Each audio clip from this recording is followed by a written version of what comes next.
Don't forget to subscribe as well as click on the bell notification. Whenever I load in a new video, you'll be notified.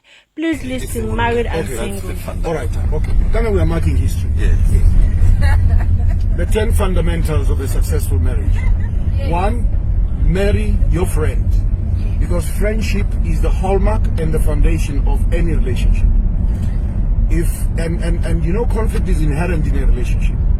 So when you have a conflict situation as friends, you are able to resolve it rather than the litigious mindset where you say, I have rights, I'm a husband, the other one says, I have rights, I'm a wife. 2, marry somebody whose self-confidence and esteem levels are high.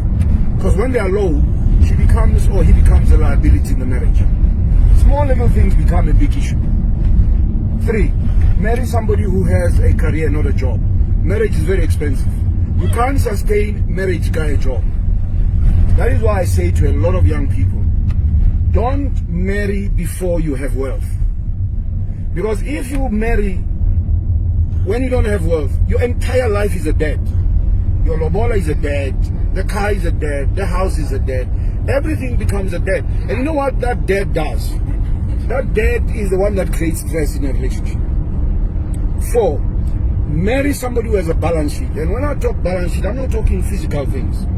I'm talking about intellectual capital, because if you have intellectual capital, you can create anything and you can live anywhere in the world. You know, you can compete because you are intellectually competent. Not just straight in. And then number 5, marry somebody who has basic values: trust, respect, transparency. You know, in a marriage, somebody must be in a position to say, I'm sorry. You know, even when you're not wrong. Because you want what? You want peace. You want stability in a relationship. 6, marry somebody who believes in God. Don't marry an atheist. You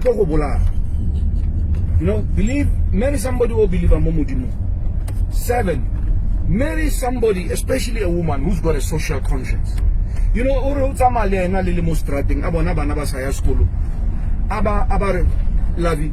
want to go and talk to those kids. Why are you not at school? But you know what? We are poverty stricken. That woman then comes to you and says, love, give me your card. And we must give them money to go to school. Because number 8, you must have a life in a marriage.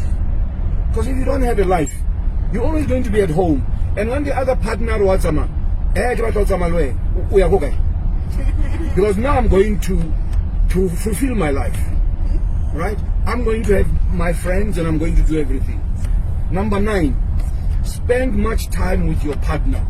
This thing here, the other partner as you, creates problems. Because what happens is that the more you are alone, the more you are susceptible to, you know, I don't want to... Loneliness. To loneliness. And loneliness breeds what?